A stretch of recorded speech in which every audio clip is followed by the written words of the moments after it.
പെൺകുട്ടികളെ ഒരു സിറ്റുവേഷൻ എന്താ ചോദിച്ചാൽ ആർക്കും കല്യാണത്തിന് താല്പര്യമില്ല. കല്യാണം ഇപ്പം വേണ്ട, കുറച്ച് കഴിയട്ടെ, കോഴ്സ് കഴിഞ്ഞിട്ട് റിസർച്ച് നടത്തട്ടെ, ഞാൻ ഒറ്റയ്ക്ക് ജീവിക്കുകയാണ്. എന്തുകൊണ്ടാണ് സഹോദരങ്ങളെ ഇങ്ങനെ ഇൻപുട്ട്? വീട്ടിൽ നിന്നും നാട്ടിൽ നിന്നൊക്കെയുള്ള ഇൻപുട്ട് എന്താണ്? എൻ്റെ വാപ്പാൻ്റെ ഒപ്പം ജീവിക്കുന്നതുകൊണ്ടാണ് ഞാൻ ഈ ഗതിയിലായത്. ഉമ്മ പറയാ, മോളിങ്ങനെ കേക്ക് ഒരു ദിവസം 10 വട്ടം, എൻ്റെ വാപ്പാൻ്റെ ഒപ്പം ജീവിച്ചുകൊണ്ടാണ് ഈ ഗതി. ഞാൻ PhD സ്കോളറാണ്, എന്നെ ജോലിക്ക് വിട്ടില്ല, ഞാൻ ഈ അടുക്കളയിൽ കിടന്ന് നിരക്കുന്നത് നീ കാണുന്നില്ലേന്ന് മകളോട് 10 വട്ടം പറയുമ്പം ആ മകൾ എന്തെങ്കിലും കല്യാണത്തിന് സമ്മതിക്കുമോ? അങ്ങനത്തെ മോശമായ ഇൻപുട്ടുകൾ ഫാമിലി ലൈഫിനെ കുറിച്ച് നമ്മൾ വീട്ടിൽ നിന്ന് അറിഞ്ഞോ അറിയാതെ കൊടുക്കുകയാണ്. പുറത്ത് മോട്ടിവേഷനോ ആളുകൾ പറയണത് എന്താണ്? അങ്ങനെ ആകണം, 2 കാലം നിൽക്കണം, സ്വന്തം സാലറി വാങ്ങണം. സഹോദരങ്ങൾ, ഇതൊക്കെ ശരിയാണ്, ഇതിലൊക്കെ ചില ശരികളുണ്ട്. പക്ഷെ എന്താ അറിയോ, ഇതൊക്കെ അവസാനിക്കുന്ന ഒരു സമയം വരും. ഏറ്റവും കൂടുതൽ സൂയിസൈഡ് നടത്തിയിട്ടുള്ള ഡാറ്റ നിങ്ങൾ അനലൈസ് ചെയ്ത് പരിശോധിച്ച് നോക്കി. ഏറ്റവും കൂടുതൽ സൂയിസൈഡ് ചെയ്ത ആളുകൾ അവിവാഹിതരായ ആളുകളാണ്. കാരണം നിരാശ വരുമ്പം ഈ ജീവിതത്തിന് എന്താ ഉള്ളത്? മറ്റു ചില ആളുകൾ എന്താ പറയാ, ഈ മക്കളില്ലെങ്കിൽ ഞാൻ ആത്മഹത്യ ചെയ്യുമായിരുന്നു എന്ന് ചില സ്ത്രീകൾ പറയും. എൻ്റെ മക്കൾ ആലോചിച്ചിട്ടാണ് ഞാൻ പിടിച്ചു നിൽക്കുന്നത്. അങ്ങനെ പിടിച്ചു നിൽക്കാൻ കുറെ കാര്യങ്ങളുണ്ട്. അപ്പോ അതില്ലാത്തവരെ സംബന്ധിച്ചിടത്തോളം എന്താ, എന്തിനാ ജീവിക്കണ്, മരിക്കന്നെ. അതുകൊണ്ട് സൂയിസൈഡ് എന്ന സ്റ്റാറ്റിസ്റ്റിക്സ് എടുത്ത് പരിശോധിച്ചാൽ അവിവാഹിതരായ ആളുകളാണ് ഏറ്റവും കൂടുതൽ ഡിപ്രഷൻ ആകുന്നതും അത് കാരണം സൂയിസൈഡിലേക്ക് പോകുന്നു. കാരണം ഈ ജോലി, ഈ പദവി, നമ്മൾ ലക്ഷ്യം കാണുന്ന ഈ സാധനങ്ങളൊക്കെ ഉണ്ടല്ലോ, ഇതിൻ്റെയൊക്കെ വൈബ് അവസാനിക്കുന്ന ഒരു സമയം വരും. ഇതൊക്കെ കുറെ ഷോർട്ട് ലിമിറ്റഡ് ആണ്. ഇതൊക്കെ വളരെ ചെറിയ ഒരു സ്പാനിൽ ഉണ്ടാവുള്ളൂ. ഏത് സന്തോഷവും അത് കുറച്ച് സമയം നീണ്ടിക്കുള്ളൂ. അതാണ് ദുനിയാവിന്റെ സന്തോഷങ്ങളുടെ പ്രത്യേകത. ദുനിയാവിന്റെ സന്തോഷങ്ങൾ നൈമിഷികമായിരിക്കും. അതിന് കുറെ ഷർത്തുകളും കുറെ ഫർളുകളൊക്കെ ഉണ്ട്. ആ ഷർത്തും ഫർളൊക്കെ ഒന്നിച്ച് വന്നാലേ നമുക്കൊരു സന്തോഷം ആസ്വദിക്കാൻ പറ്റുള്ളൂ. ഇപ്പൊ ഞാൻ നല്ലൊരു മന്തി അത് ഓർഡർ ചെയ്തിട്ട് അത് തിന്നാൻ വേണ്ടി നമ്മൾ വെയിറ്റ് ചെയ്യാണ്. നമ്മൾ ഓർഡർ ചെയ്തു, അത് സാധനം പാർസലെത്തി, കുട്ടികളോട് പറഞ്ഞത് ഹോംവർക്കൊക്കെ തീർത്ത് എല്ലാവരും പഠിത്തും 8:30 മണിക്ക് ഫിനിഷ് ചെയ്തിട്ട് നമുക്ക് ഒന്നിച്ച് കഴിക്കാം. മന്തി ഇങ്ങനെ വന്ന് നിൽക്കുക, നല്ല സ്മെല്ലൊക്കെ ഉണ്ട്, ഓപ്പൺ ആക്കിയിട്ടില്ല. ആ 8:25 ആയപ്പം നമ്മൾ ചെറിയ മോള് സ്റ്റെയർ കേസിന്റെ മേലെ നിന്ന് താഴേക്ക് വീണു. എന്തായി? പരിക്ക് പറ്റി, തല പൊട്ടി, ചോര വന്നു, ബോധമില്ല, ആശുപത്രി കൊണ്ടുപോയി CT സ്കാൻ എടുത്തു, ചെറിയ ബ്ലീഡിംഗ് ഉണ്ട്, ICUയിൽ കിടക്കാണ്. ആ മന്തി ആരെങ്കിലും പൊട്ടിച്ച് തിന്നുവോ? ആ മന്തി പൊട്ടിച്ചാലും അതിന് ടേസ്റ്റ് ഉണ്ടാവില്ല. അതെന്താണ്? അവിടെ കുറേ ലിമിറ്റേഷൻസ് ഉണ്ട്. ഈ സന്തോഷത്തിനും ഈ ആസ്വാദനങ്ങൾക്കൊക്കെ കുറെ പരിധികളും പരിമിതികളും ഈ ദുനിയാവിലുണ്ട്. എന്നാൽ ഇതൊന്നുമില്ലാത്തൊരു സന്തോഷമുണ്ട് നാളെ പരലോകത്ത്. അവിടെ അങ്ങനത്തെ യാതൊരു പ്രയാസമില്ല. അപ്പൊ അതുകൊണ്ട് ആ ജീവിതത്തിലേക്കുള്ള പ്രയാണമാണ് ഈ ജീവിതം കൊണ്ട് നമ്മൾ ഉദ്ദേശിക്കുന്നത്. അതുകൊണ്ട് ഇവിടെയുള്ള നമ്മൾ കുറേ സ്വപ്നങ്ങൾ കണ്ട്, നിങ്ങൾ ആകാശത്തോളം സ്വപ്നം കണ്ടോളി എന്നൊക്കെ പറഞ്ഞ് നമ്മളെ സ്വപ്നം കാണാൻ പഠിപ്പിച്ചിട്ട് ആ സ്വപ്നത്തിൽ കുറച്ച് ആൾക്കാർക്ക് എത്താൻ പറ്റുള്ളൂ. പക്ഷേ ആ സ്വപ്നത്തിൽ എത്തിപ്പെടാൻ പറ്റാത്ത ആളുകളൊക്കെ ജീവിതത്തിൽ നിരാശപ്പെടുന്നൊരവസ്ഥ. നിങ്ങൾ നോക്കി, ലോകത്തിലെ ഏറ്റവും കൂടുതൽ സൂയിസൈഡ് നടക്കുന്നത് നമ്മൾ വിചാരിച്ച പോലെ ഏറ്റവും ദരിദ്ര രാജ്യങ്ങളല്ല, സമ്പന്ന രാജ്യങ്ങളാണ്. ഇപ്പൊ കൊറിയയിൽ നിങ്ങൾ പോയി കഴിഞ്ഞാൽ എല്ലാ പുഴന്റെ വക്കത്തും എന്തുണ്ടാവും? അവിടെ ഫോൺ വെച്ചിട്ടുണ്ടാവും. എന്താ കാരണം? കൊറിയയില് സൂയിസൈഡ് ചെയ്യാൻ വേണ്ടി കയറ് വാങ്ങാൻ കിട്ടൂല, ബിൽഡിംഗ് കുളത്തുണ്ടാവില്ല. കാരണം ആത്മഹത്യ ഏറ്റവും കൂടുതൽ ചെയ്യാൻ സാധ്യതയുള്ള ആളുകളാണ് അവിടെ. അപ്പൊ അവർക്ക് റൂമിലൊന്നും കുളത്ത് കൊടുക്കൂല, കുളത്തിടാൻ പാടില്ല. അവിടെ ആത്മഹത്യ ചെയ്യാനുള്ള എല്ലാ മാർഗവും കൊറിയൻ സർക്കാർ ഇല്ലാതാക്കിയാണ്. ആകെയുള്ള മാർഗം എന്താ പറയുക? പൊയി ചാടി മരിക്കുക. അപ്പൊ അവിടെ ആൾക്കാർ പൊയി ചാടിയിട്ടാ മരിക്കുക. അപ്പൊ എന്താ വെച്ചാൽ പൊയന്റെ പക്കത്തൊക്കെ ഫോണ് കൊണ്ടുവച്ചേക്കാണ്. എന്നിട്ട് അവിടെ എഴുതിച്ചിട്ടുണ്ടാവും, നിങ്ങൾക്ക് സങ്കടമുണ്ടോ ഈ ഫോണിൽ സംസാരിക്കൂ. അപ്പൊ ആ ഫോണിന്റെ അറ്റത്തൊരു കൗൺസിലർ ഉണ്ടാവും, നിങ്ങൾ ഇപ്പൊ ചാടരുതിട്ടോ, ഇപ്പൊ ചാടാൻ പാടില്ല, ജീവിതത്തെ പറ്റി കുറെ കാര്യങ്ങളൊക്കെ പറഞ്ഞുതരും. അപ്പൊ എന്തുകൊണ്ടാണ് സഹോദരങ്ങളെ അവിടെ സന്തോഷം എന്നതും ജീവിത ലക്ഷ്യം എന്നതും വിജയം എന്നതൊക്കെ കുറെ കാര്യങ്ങൾ ഇങ്ങനെ പഠിപ്പിച്ചേക്കാണ്. നല്ല ലുക്ക് വേണം, നല്ല ചൊറുക്ക് വേണം. അപ്പൊ അത് ചൊറുക്കില്ലാത്തവന് സന്തോഷം ഉണ്ടാവില്ല. അവന്റെ ബോഡി ഓന് വലിയ തടിയുണ്ട്, വയറുണ്ട്, ഓന് ഗേൾ ഫ്രണ്ടിനെ കിട്ടണില്ല, അപ്പൊ ഓന് സങ്കടമായി, ഓൻ പോയി സൂയിസൈഡ് ചെയ്യുക. അപ്പൊ സഹോദരങ്ങളെ, ഇവിടെ സന്തോഷം എന്താണ്, വിജയം എന്താണ്, ജീവിതം എന്താണ് എന്നൊക്കെ ആളുകൾ നൽകുന്ന ഒരു കാഴ്ചപ്പാടിലൂടെ ജീവിക്കുന്നവര് അവസാനം അതൊന്നും കിട്ടാതെ വരുമ്പം നിരാശയിലേക്ക് പോകുന്ന, സങ്കടത്തിലേക്ക് പോകുന്ന, കൗൺസിലിംഗ് സെന്ററുകളിലേക്ക് പോകുന്ന, അത് അവസാനിക്കാതെ ആത്മഹത്യയിലെത്തുന്ന വളരെ സങ്കടകരമായ ഒരു സാഹചര്യത്തിലേക്കാണ് ഈ ലോകം പോയിക്കൊണ്ടിരിക്കുന്നത്. ആത്മഹത്യ പ്രവണത കൂടി വരികയാണ്. അതേപോലെ തന്നെ സൂയിസൈഡിൽ തോട്ട്സുകൾ കൂടി വരികയാണ്. അതേപോലെ കൗൺസിലിംഗ് ഏറ്റവും കൂടുതൽ ആളുകൾ പോകുന്നത് എങ്ങോട്ടാണ്? കൗൺസിലിങ്ങിലേക്കാണ്. എല്ലാ ജോലിയും ചെയ്യുന്ന നമ്മൾ വിചാരിക്കും അയാൾക്കൊരു പ്രശ്നമില്ലാന്ന്. പക്ഷേ അയാൾക്ക് മാനസികമായ സംഘർഷങ്ങളുണ്ട്, പ്രയാസങ്ങളുണ്ട്. അപ്പൊ നമ്മൾ ജീവിതത്തിൽ സെലിബ്രിറ്റികളാണ്, വിജയിച്ചു എന്ന് വിചാരിക്കുന്ന പല ആളുകളുടെയും സ്വകാര്യ ദുഃഖങ്ങളും അവരുടെ മാനസിക സംഘർഷങ്ങളും നമ്മൾ അറിഞ്ഞിരുന്നുവെങ്കിൽ എന്താണ് ജീവിത വിജയമെന്ന് നമുക്ക് മനസ്സിലാക്കാൻ സാധിക്കും. അതുകൊണ്ട് സഹോദരങ്ങളെ, ഒരു വിശ്വാസിയുടെ കാര്യം അത്ഭുതമാണ്. അജബൻ ലി അംറിൽ മുഅ്മിൻ, മുഅ്മിനിന്റെ കാര്യം എന്തൊരത്ഭുതമാണ്. അല്ലാഹുവിന്റെ റസൂൽ പറയാണ്, വല്ലാത്തൊരു ഹദീസാണ്. ഈ ഗാസയുമായി ബന്ധപ്പെട്ട് ഈ ഗാസ വാറ് നടക്കുന്ന സന്ദർഭങ്ങളിൽ ഒട്ടനവധി വീഡിയോസുകൾ പുറത്തിൽ വന്നു. പക്ഷേ എന്നെ ഏറ്റവും കൂടുതൽ സ്വാധീനിച്ചൊരു വീഡിയോ, ഒരു കുട്ടി ഒരു സ്ലിങ്ങൊക്കെ ഇട്ടിട്ട്, ഒരു ചെറിയ ആൺകുട്ടി, നമ്മളെ നാട്ടില് മദ്രസയിലേക്ക് അങ്ങനെ പോയി തുടങ്ങലുണ്ടാവുള്ളൂ, ആ ഒരു പ്രായത്തിലുള്ള ആൺകുട്ടി ഒരു ഹദീസ് പറയുന്നുണ്ട്. ഈ ഹദീസ് അജബൻ ലി അംറിൽ മുഅ്മിൻ, മുഅ്മിനിന്റെ കാര്യം എന്തൊരത്ഭുതമാണ്. ഇന്ന അംറഹു കുല്ലുഹു ഖൈർ, ഇന്ന അംറഹു കുല്ലഹു ഖൈർ, അവന്റെ ലഹു ഖൈർ, അവനെല്ലാം ഖൈറാണെന്നാണ്. വലൈസ ദാലിക ലിഅഹദിൻ ഇല്ലാ ലിൽ മുഅ്മിൻ, അത് മുഅ്മിൻ അല്ലാതെ മറ്റൊരാൾക്കും അങ്ങനെ കിട്ടൂല എന്നാണ്. എന്താണ്? ഇൻ അസാബതുഹു സറാ, അവനൊരു സന്തോഷം ഉണ്ടായാൽ ശക്കറ, അപ്പോൾ നന്ദി കാണിക്കും. നമുക്കൊരു അനുഗ്രഹം, പരീക്ഷ ജയിച്ചു, നമുക്ക് ഒരു വണ്ടി, നമ്മൾ കാറ്, അതിലേക്ക് കയറുമ്പോൾ തന്നെ എന്താണ്, ആ കയറുമ്പോൾ ബിസ്മില്ലാ കയറുക. പിന്നെ നമ്മളെ പ്രാർത്ഥിച്ചിട്ടാണ് ആ സ്റ്റെയറിങ് പിടിക്കുക, അല്ലെങ്കിൽ സ്റ്റാർട്ടാക്കുക. പടച്ചോനെ വീട്ടിലെത്തിക്കണേ, സുബ്ഹാനല്ലദീ സഖറ ലനാ ഹാദാ വമാ കുന്നാ ലഹു മുഖ്രിനീൻ എന്ന് പ്രാർത്ഥിച്ച്, ഒരു അപകടമൊന്നുമില്ലാതെ വീട്ടിലെത്താൻ വേണ്ടി പ്രാർത്ഥിച്ചിട്ടാണ് നമ്മൾ വണ്ടി സ്റ്റാർട്ടാക്കുക, അല്ലെങ്കിൽ വണ്ടി നമ്മൾ അവിടെ നിന്ന് എടുക്കുള്ളൂ. ആ വണ്ടി കാണുമ്പം തന്നെ വല്ലാത്ത ആ ചൂടിൽ നിന്ന് നമ്മളെ വണ്ടിൻ്റെ എ സിയിലേക്ക് നമ്മൾ കയറുമ്പം അള്ളാഹു വലിയൊരു അനുഗ്രഹമാണ്, ഔദാര്യമാണ് എന്നോട് കാണിച്ചത് എന്ന ഒരു നന്ദി. അതാണ്, എന്തൊരു സന്തോഷം ഉണ്ടായാലും അവൻ നന്ദി കാണിക്കുമെന്നാണ്. എന്നിട്ടോ ഇൻ അസാബതുഹു വ ഇൻ അസാബതുഹു ലറാ, അവനൊരു ബുദ്ധിമുട്ടുണ്ടായാൽ സ്വബറ, അവൻ ക്ഷമിക്കും.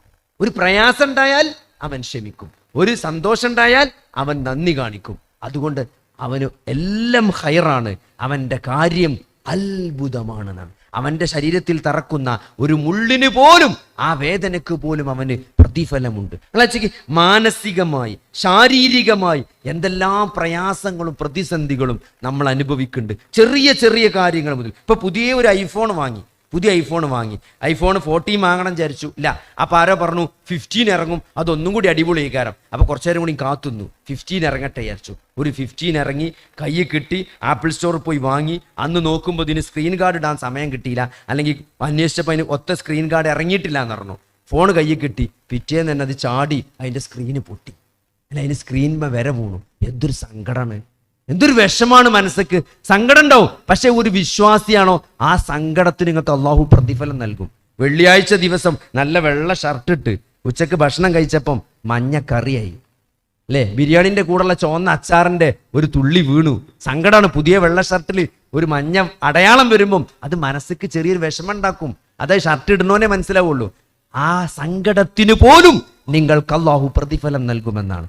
ആ പ്രതിഫലം ആഗ്രഹിക്കണം. അത് ആഗ്രഹിച്ചാലേ കൂലിട്ടുള്ളൂ. നിങ്ങൾ ഇന്ന് സുബൈക്ക് പള്ളിക്ക് പോവാണ്, സുബൈന്റെ മുമ്പുള്ള 2 റക്അത്ത് സുന്നത്ത് നമസ്കാരമുണ്ട്. സുബൈന്റെ മുമ്പത്തെ 2 റക്അത്ത് സുന്നത്ത് ദുനിയാവ് മുഴുവൻ കിട്ടിയതിനേക്കാൾ നിങ്ങൾക്ക് ഖൈറാണ് സുബൈക്ക് മുമ്പുള്ള 2 റക്അത്ത് സുന്നത്ത് നിസ്കാരം. ആ പ്രതിഫലം ആഗ്രഹിച്ചുകൊണ്ട് ആ പള്ളിയിൽ ചെന്നിട്ട്, അല്ലെങ്കിൽ വീട്ടിൽ നിന്ന് 2 റക്അത്ത് സുന്നത്ത് നിസ്കരിച്ചു പോയി. നിങ്ങൾ ആലോചിച്ച് നോക്കി, പള്ളിയിൽ ചെന്നു, പള്ളിയിൽ ജമാഅത്ത് തുടങ്ങിയിട്ടില്ല, ഇനിയും സമയമുണ്ട്, നമുക്ക് 2 റക്അത്ത് സുന്നത്ത് നിസ്കരിക്കാം. ആ സുന്നത്ത് നിസ്കരിക്കുമ്പം നമുക്ക് എന്തൊക്കെ നിയ്യത്ത് വെക്കാം? സുബൈന്റെ മുമ്പുള്ള 2 റക്അത്തിന്റെ സുന്നത്ത് വെക്കാം.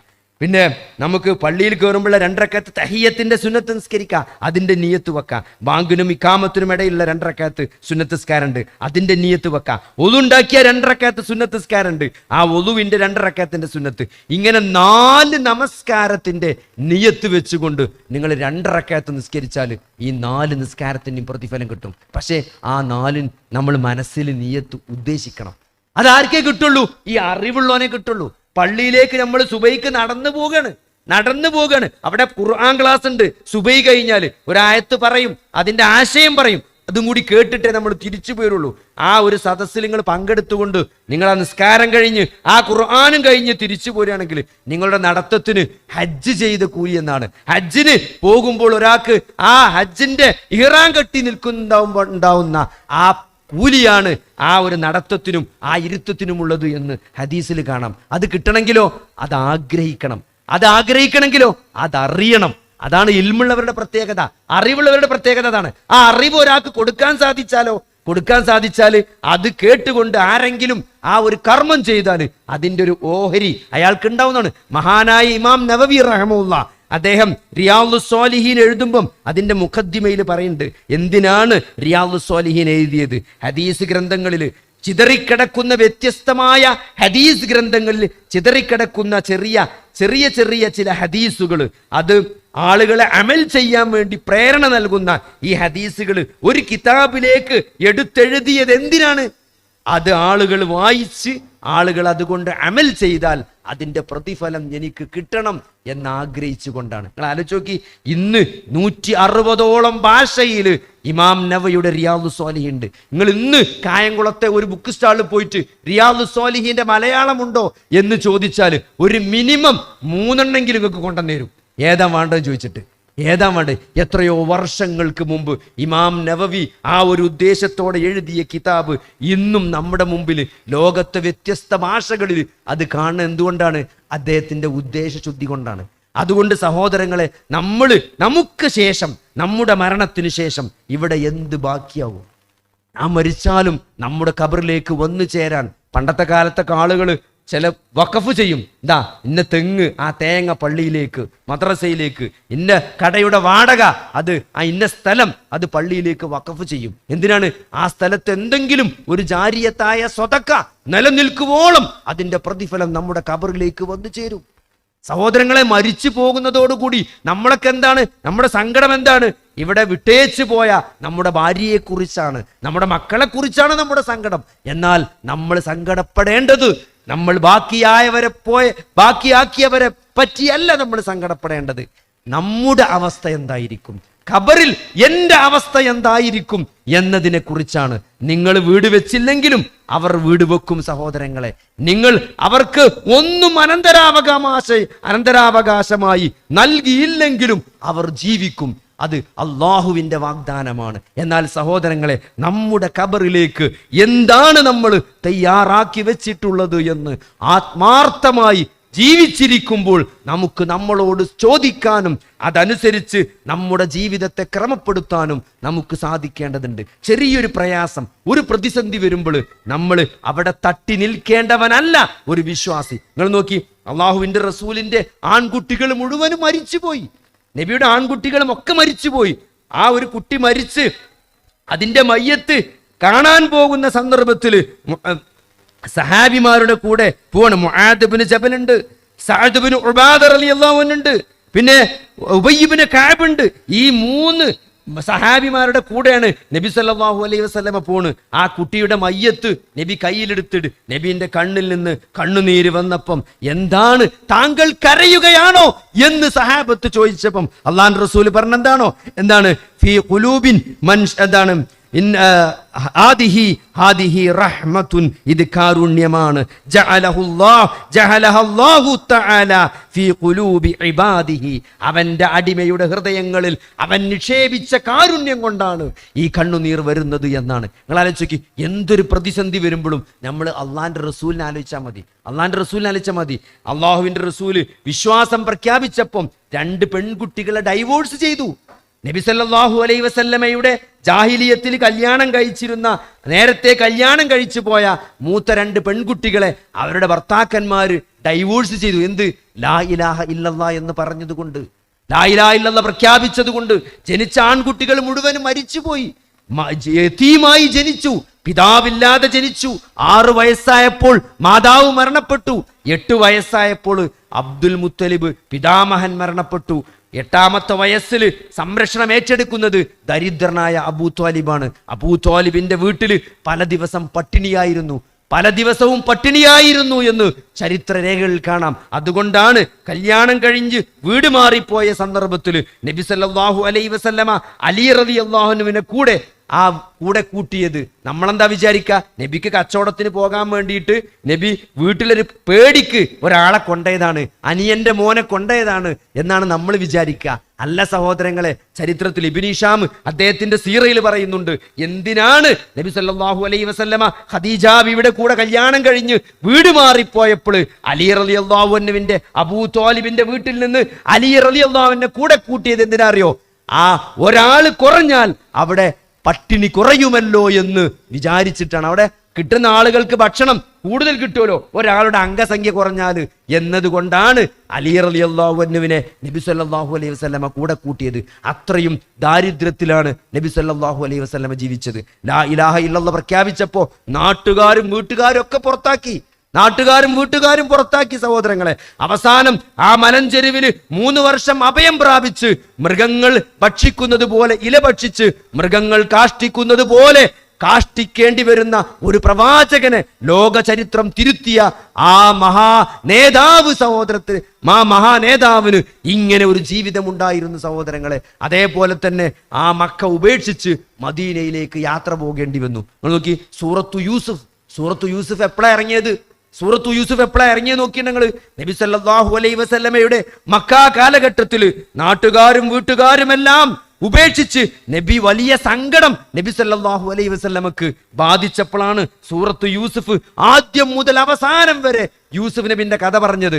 സ്വന്തം സഹോദരങ്ങളാൽ പീഡിപ്പിക്കപ്പെട്ട യൂസുഫ് നബി അലൈഹിസ്സലാം അവസാനം പിതാവിലേക്ക് തിരിച്ചു വരുന്ന, പിതാവുമായി കണ്ടുമുട്ടുന്ന ആ വലിയ സന്തോഷം പങ്കുവെക്കുന്ന ഒരു തിരിച്ചു വരവുണ്ടാകും എന്ന സന്തോഷത്തിന്റെ സൂചന നൽകിക്കൊണ്ട് സൂറത്തു യൂസുഫ് നബി സല്ലല്ലാഹു അലൈഹി വസല്ലമയുടെ മക്ക കാലഘട്ടത്തിൽ നബിക്ക് ശക്തി നൽകിക്കൊണ്ടാണ് സൂറത്തു യൂസുഫ് അവതരിച്ചത്. നിങ്ങൾ നോക്കി, യൂസുഫ് നബി അലൈഹി സ്വലാമിന്റെ കഥ നിങ്ങൾ അത് വായിക്കേണ്ട കഥയാണ്, അത് അറിയേണ്ട കഥയാണ്. ഒരു മഹാനായ പ്രവാചകൻ സഹോദരങ്ങളാൽ കിണറ്റിലെറിയപ്പെട്ട് ഒരു ദരിദ്ര ബാലനായിക്കൊണ്ട് ചന്തയിൽ വിൽക്കപ്പെട്ട് ഒരു കൊട്ടാരത്തിലെത്തി അവിടെ നല്ലൊരവസ്ഥയിൽ ജീവിക്കുമ്പം ലൈംഗിക ആരോപണത്തിന്റെ പേരിൽ ജയിലിൽ പോകേണ്ടി വരിക. എന്നിട്ടും യൂസുഫ് നബി അവിടുന്ന് പറഞ്ഞ എന്താ? അഹബ്ബ സിജ്ൻ, ഞാൻ ജയിലാണ് ഇഷ്ടപ്പെടുന്നത് എന്നാണ്. കാരണം അത് യൂസുഫ് നബി അലൈഹി സ്വലാമിനെ സംബന്ധിച്ചിടത്തോളം അള്ളാഹുവിനെയാണ് യൂസുഫ് നബി അലൈഹി സ്വലാം പേടിച്ചത്, ഭയപ്പെട്ടത്, സ്നേഹിച്ചത്. അതുകൊണ്ട് സഹോദരങ്ങളെ, ആ യൂസുഫ് നബി അലൈഹി സ്വലാമിന്റെ പാഠം, ഒരു ജീവിതത്തിന്റെ നല്ലൊരു കാലഘട്ടം, നല്ലൊരു യുവത്വത്തിന്റെ കാലഘട്ടം, വർഷങ്ങളോളം തെറ്റായ ആരോപണത്തിന്റെ പേരിൽ ജയിലിൽ താമസിക്കേണ്ടി വന്ന ഒരു പ്രവാചകന്റെ കഥ. അതെന്തിനാണ് സഹോദരങ്ങളെ നമുക്ക് അള്ളാഹു പഠിപ്പിച്ചു തരുന്നത്? ആ പ്രവാചകൻ തിരിച്ച് മാതാവിലേക്കും പിതാവിലേക്കും തിരിച്ചു മടങ്ങിയെത്തുന്ന ആ സന്തോഷത്തിന്റെ സന്ദർഭം നമുക്ക് നൽകുന്ന വലിയൊരു പ്രതീക്ഷ വിശുദ്ധ ഖുർആൻ നമുക്ക് വരച്ചു കാട്ടുന്നുണ്ട്. അതേപോലെ തന്നെ ഏറ്റവും കൂടുതൽ തവണ വിവരിക്കപ്പെട്ട കഥയാണ് മൂസാ നബി അലൈഹി സ്വലാമിന്റെ കഥ.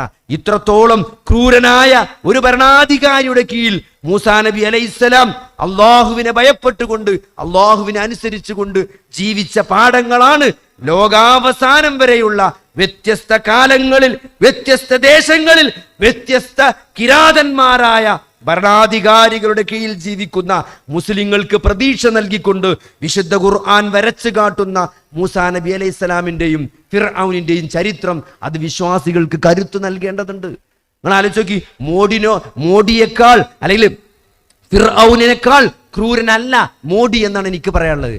മോഡി ഇവിടുത്തെ സ്ത്രീകളെ പ്രസവിക്കാൻ അനുവദിച്ചിട്ടുണ്ട്, ഇവിടുത്തെ ആൺകുട്ടികളെ കൊല ചെയ്തിട്ടില്ല.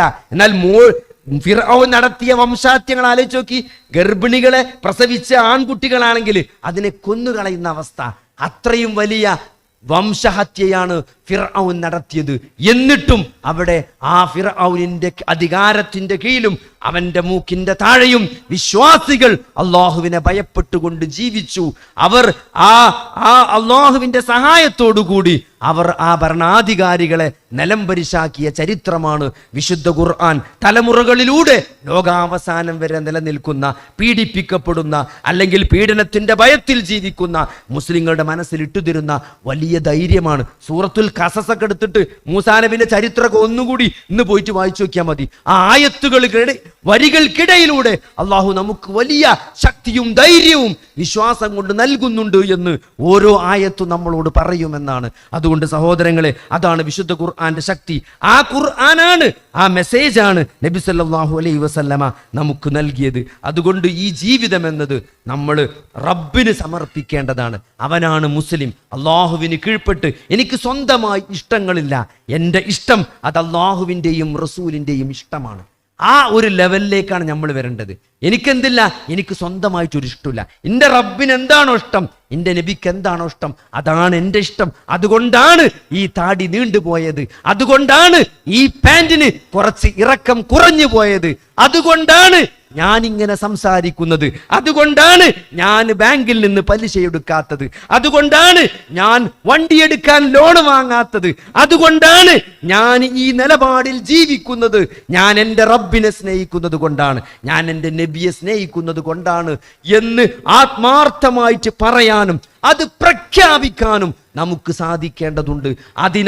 അതിനായിരിക്കണം ഈ ജീവിതം.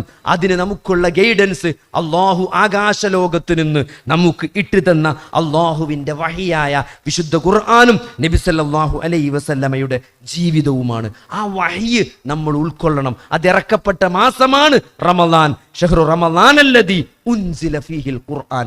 ആ ഖുർആൻ നെഞ്ചോട് ചേർത്ത് വെക്കാൻ, അത് ജീവിതത്തിൽ പ്രാവർത്തികമാക്കാൻ. നിങ്ങൾ നോക്കി, ആകാശലോകത്ത് നിന്ന് അള്ളാഹു ഇട്ടു തന്ന വഹി എന്ന് പറയുമ്പോൾ അതിൻ്റെ ഒരു പ്രാധാന്യം മനസ്സിലാക്കിയ നമ്മുടെ ഉമ്മ ആയിഷ റളിയല്ലാഹു അൻഹ, നബി സല്ലല്ലാഹു അലൈഹി വസല്ലമ വഫാത്താകുന്ന സന്ദർഭത്തിൽ ആയിഷ റളിയല്ലാഹു അൻഹ കരയുണ്ട്. ഞാനൊക്കെ ആദ്യം വിചാരിച്ചെന്താ അറിയോ, ഒരു ഭർത്താവ് മരിക്കുമ്പം ഏതൊരു ഭാര്യയും കരയുമെന്നാണ്. അങ്ങനെയല്ല, ആയിഷ ബീവി കരഞ്ഞത് എന്തിനാണ് എന്ന് അവർ പിന്നീട് പറയുന്നുണ്ട്. നമ്മുടെ ഉമ്മ എന്തിനാ കരഞ്ഞത്? ആകാശലോകത്തു നിന്ന് ഇറങ്ങിയ വഹി ഇനി ഇറങ്ങില്ലല്ലോ, വഹി നിലച്ചു പോയല്ലോ എന്ന സങ്കടം കൊണ്ടാണ് നമ്മുടെ ഉമ്മ കരഞ്ഞത്. കാരണം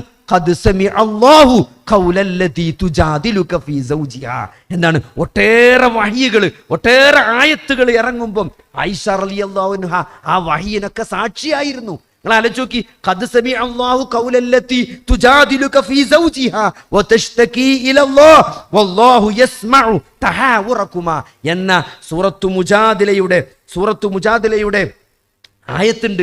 ആ ആയത്ത് ഇറങ്ങണ എപ്പോഴാണ്? ഒരു സ്ത്രീ വന്നിട്ട് നബി സല്ലല്ലാഹു അലൈഹി വസല്ലമയോട് തർക്കിക്കാണ്. തൻ്റെ ഭർത്താവ് ഡൈവോഴ്സ് ആക്കിയ വിഷയത്തിൽ, ലിഹാർ ചെയ്ത വിഷയത്തിൽ നബിനോട് ഇങ്ങനെ തർക്കിച്ചുകൊണ്ടിരിക്കുകയാണ്. അപ്പൊ ഒരു കർട്ടന്റെ പിറകിൽ നിന്ന് ആയിഷ റളിയല്ലാഹു അൻഹ ആ തർക്കം കേൾക്കുന്നുണ്ട്. ആരാണ് വന്നത് എന്നോ എന്താണ് പറയുന്നത് എന്നോ എന്നും വ്യക്തമല്ല. പക്ഷെ ഒരു കാര്യം ഉറപ്പാണ്, ഒരു സ്ത്രീ അവിടെ നബിനോട് തർക്കിച്ചു കൊണ്ടിരിക്കുകയാണ് എന്ന് ആ കർട്ടന്റെ പിറകിൽ നിന്ന്, ആ വിരിപ്പിന്റെ പിറകിൽ നിന്ന് ആയിഷ റളിയല്ലാഹു അൻഹയ്ക്ക് അത്രേ മനസ്സിലായിട്ടുള്ളൂ. ഒരു സ്ത്രീ വന്ന് നബിനോട് തർക്കിക്കുന്നുണ്ട് എന്ന് മാത്രമേ ആ കർട്ടന്റെ പിറകിൽ നിന്ന് ആയിഷ ബീവിക്ക് മനസ്സിലാക്കിയിട്ടുള്ളൂ. പക്ഷേ കുറച്ച് സമയം കഴിഞ്ഞപ്പം ആകാശലോകത്ത് നിന്ന് വഹി ഇറങ്ങാണ്. ഖദ് സമിഅ അല്ലാഹു ഖൗലല്ലതി തുജാദിലുക ഫീ സൗജിഹാ. തന്റെ ഭർത്താവിന്റെ വിഷയത്തിൽ താങ്കളോട് തർക്കിക്കുന്ന ആ സ്ത്രീയുടെ വാക്ക് 7 ആകാശങ്ങളുടെ മുകളിൽ നിന്ന്, ഹർഷിൽ നിന്ന് അള്ളാഹു കേട്ടിരിക്കുന്നു എന്ന്. നിങ്ങൾ ആലോചിച്ച് നോക്കി, ഒരു കർട്ടന്റെ പിറകിൽ നിന്ന് ആയിഷ ബീവി വ്യക്തമായി കേൾക്കാത്ത കാര്യം 7 ആകാശത്തിന്റെ മുകളിൽ നിന്ന് അള്ളാഹു കേട്ടുകൊണ്ട് ഉത്തരമിറക്കാണ്. അതിന് സാക്ഷിയായവരാണ് നമ്മുടെ ഉമ്മ ആയിഷ റളിയല്ലാഹു അൻഹ. അതുകൊണ്ട് വഹി എന്താണ് എന്ന് അവർക്കറിയാമായിരുന്നു.